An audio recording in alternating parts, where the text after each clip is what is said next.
Estimados y estimadas estudiantes de la Cátedra de Vida con la Naturaleza y Medio Ambiente, retomando el tema de la organización de una salida en la naturaleza, específicamente un campamento y de qué tipo un campamento educativo.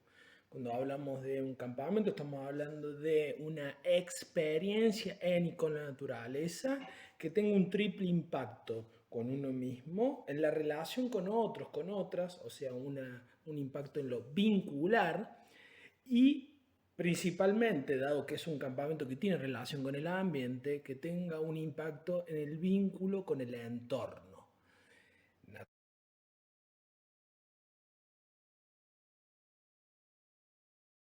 natural y en algunos casos, cuando hay seres vivos, personas, sujetos, comunidades de tipo social.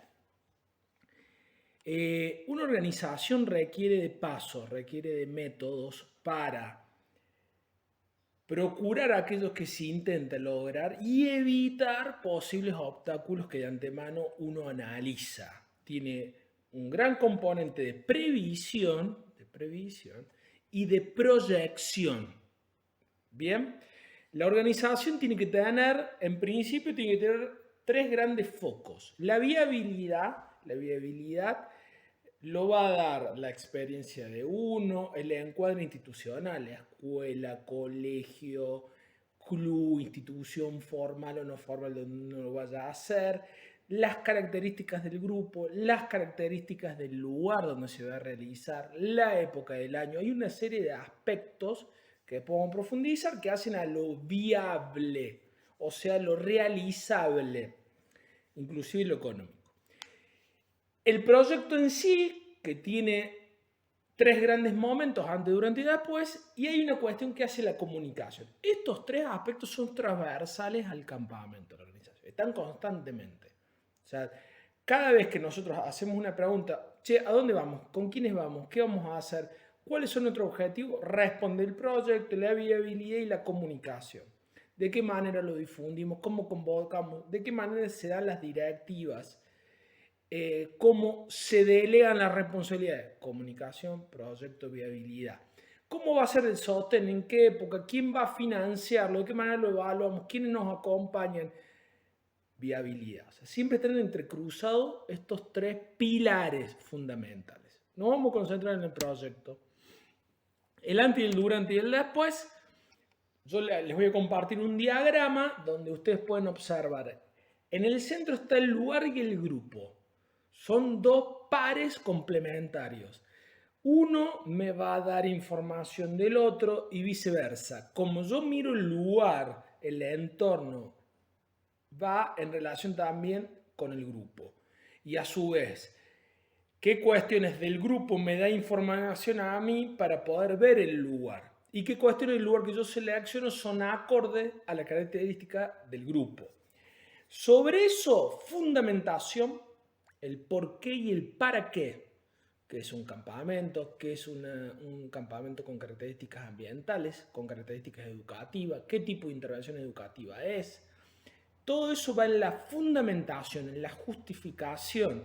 Se citan autores, las normativas. Recuerden ustedes que los diseños curriculares de Salda tienen aspectos tanto en el inicial, en el primario y en el secundario, que hacen al eje número 3 de la relación con el entorno. No solamente el acuático, sino el entorno de la naturaleza. En algunos casos, si uno interviene, trabaja o aborda espacios que tienen que ver con componentes del ámbito rural, probablemente un campamento con más características urbanas o periurbanas sea una salida justamente que irrumpa con lo cotidiano. Los objetivos se desprenden de la fundamentación, se describen de manera infinitiva. Descubrir, conocer, propiciar, desarrollar.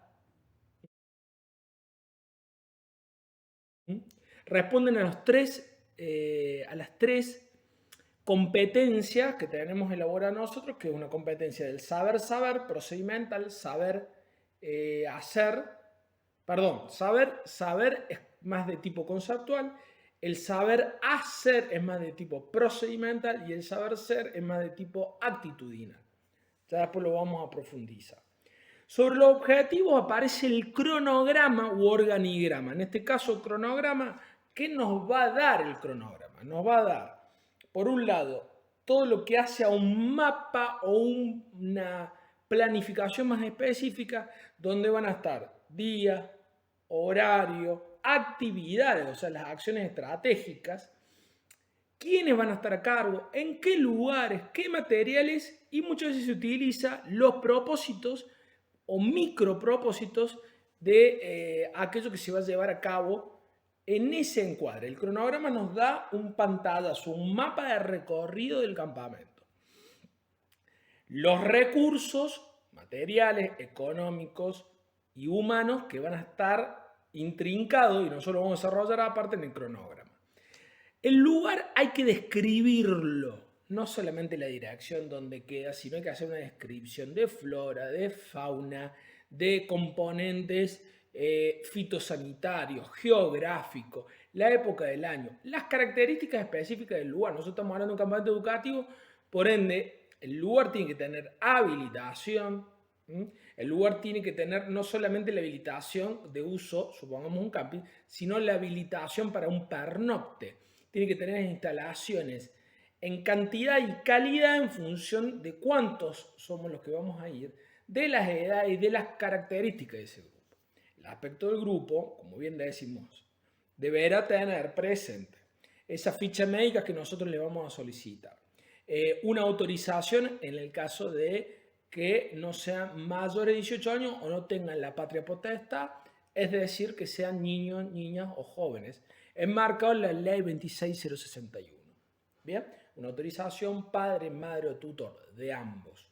A su vez, una ficha médica. La ficha médica mínimamente tiene que contener datos personales, los datos de los familiares, todo lo que hace a grupo sanguíneo y características que pudiese tener algún tipo de enfermedad, algún tipo de alergia, algún tipo de medicación, obra social, bien, si está llevando adelante algún tipo de tratamiento, y eso tiene que tener un aval de algún médico, médica, que conste que dé cuenta de eso. Estamos hablando en el caso de, no en el caso de personas mayores de edad. Correcto. Todo esto va en el plano del proyecto, en el tiempo o en la temporalidad o en la etapa del antes. Se les va a dar una lista de materiales al grupo de estudiantes que van a llevar, materiales que van a tener dos vías, las personales y las grupales. ¿tá? Se va a desarrollar actividades. Nosotros sugerimos, porque nos paramos de la pedagogía crítica y participativa, que haya, dependiendo de la edad y la experiencia del grupo, edad del grupo, experiencia del grupo, la experiencia cuando hablamos son las cantidades de salidas que han tenido, aquellos objetivos que pretendemos desarrollar, poder dar la posibilidad de que también ellos y ellas, el grupo como tal, pueda llevar adelante actividades, pueda ser motor y promotor de propuestas, aunque sean mínimas, concretas en algunos momentos de los campamentos.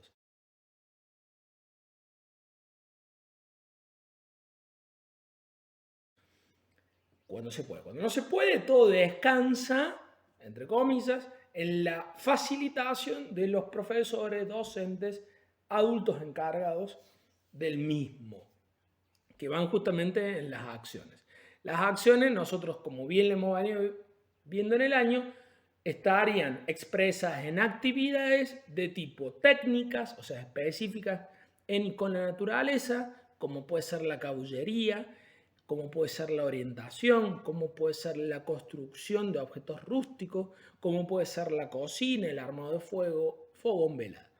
También puede ser de tipo de recreativas, por supuesto que tengan incidencia con la naturaleza. No tendría mucho sentido que hiciéramos un deporte, no porque esté mal el deporte, sino porque es algo que quizás se puede realizar en el ámbito cotidiano.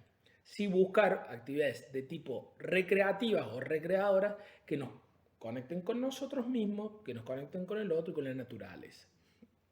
Por ejemplo, juegos o actividades lúdicas de interpretación ambiental o juegos y actividades lúdicas ecológicas. Bien. Acciones comunitarias, que son los momentos de cocina, los momentos de limpieza, los momentos de relevamiento del lugar, los momentos de guardia en algunos casos, dependiendo de las edades, la llegada al lugar, la salida. Momentos de intervención pedagógica, como es el reglamento del campamento, que si bien se elabora antes, pero se lo lee en el momento. Algún tipo de control. En el antes van a hacer todo lo que le vayamos pidiendo, en el durante van a ser los elementos concretamente que vayan a traer, y el resguardo de todo eso, el cuidado de todo eso. La idea más de control tiene que ver con una idea más de cuidado. Bien, vamos a seguir avanzando. El último punto del proyecto tiene que ver con la evaluación, con una rúbrica donde esté bien claro cuáles van a ser los indicadores, cuáles van a ser los instrumentos, ¿tá? Y los criterios de evaluación, que dependiendo del grupo, uno los puede hacer un armado más armonioso, o las pretensiones de su proyecto, de su planificación, basarse en los diseños curriculares. Bueno, la fundamentación, la razón que motiva las propuestas. En este caso con ustedes nosotros vamos a trabajar en dimensiones. Las dimensiones serían en las comisiones en las cuales se van a ir desarrollando. En la fundamentación tiene que tener claro el porqué, los beneficios, sostén teórico. En este caso, por ejemplo, la comisión de transporte deberá tener bien claro los presupuestos, cómo se va a pagar y financiar eso. En algunos casi siempre es del bolsillo de quienes viajan. El recorrido, las autorizaciones, que esté autorizado no solamente el vehículo, que está autorizada la empresa, los papeles de los choferes que estén en condiciones, el carnet, todo eso hay que solicitarlo por una cuestión de responsabilidad civil. Los objetivos son ya específicamente aquello que pretendemos que suceda. Puede haber uno general y después haber uno específico. Ya hablamos del cronograma o organigrama. Hablamos de las autorizaciones, las documentaciones, las comunicaciones en los lugares. Por ejemplo, la comisión de relevamiento podrá tener una mirada tanto turística como social del lugar donde se va a ir, como geográfica, y comunicar a las fuerzas vivas, bomberos, policía, centro de salud, guardaparque. Dependerá también de las especificaciones del lugar. En el caso de aquella comisión que realiza una caminata, igual, a veces muy cercana donde uno hace un campamento, o a veces hay que estar trasladándose. Por ende hay que tener en cuenta una movilidad interna. Pautas y reglamentos. Los recursos, ya dijimos, con qué uno cuenta y con quiénes en algunos casos. Y la evaluación, momentos y criterios y tipo de evaluación. Uno puede hacer una evaluación inicial o diagnóstico, una evaluación durante el cierre. Comúnmente el fogón es un momento clave para hacer una valoración y un informe final. El durante tiene que ver con esto de la bienvenida, las pautas, el reconocimiento, los armados de carpa, las cuestiones técnicas en los armados de carpa, tener en cuenta el tema del cronograma. Hay momentos clave que uno los puede tener considerado en cronograma, pero después uno tiene que ir evaluando los emergentes. Por ahí si de repente el clima iba a ser un día templado, pero terminó siendo un día casi sin nubes, entonces aumentó demasiado la temperatura, por más que uno lo previno, quizá uno puede suspender una actividad y dar un momento más de descanso, o la actividad ayornarla y hacerla más corta. Acá no hay improvisación, sí lo que hay es flexibilidad de las acciones. Momentos clave son los inicios, la primera noche, en el caso de que fuese un campamento mínimamente de 2 noches, que es la velada, que es el pernocte, que son los tiempos de descanso, y el fogón, y ni hablar del cierre. El después implica una evaluación de los participantes, una coevaluación. Acá siempre hay que recurrir a los objetivos, el informe a las escuelas o a las instituciones, inclusive a veces a los padres, familiares, y ahí incluir las crónicas, los gastos, los documentos relevantes, fotos, imágenes, de los lugares para que eso quede sistematizado y documentado.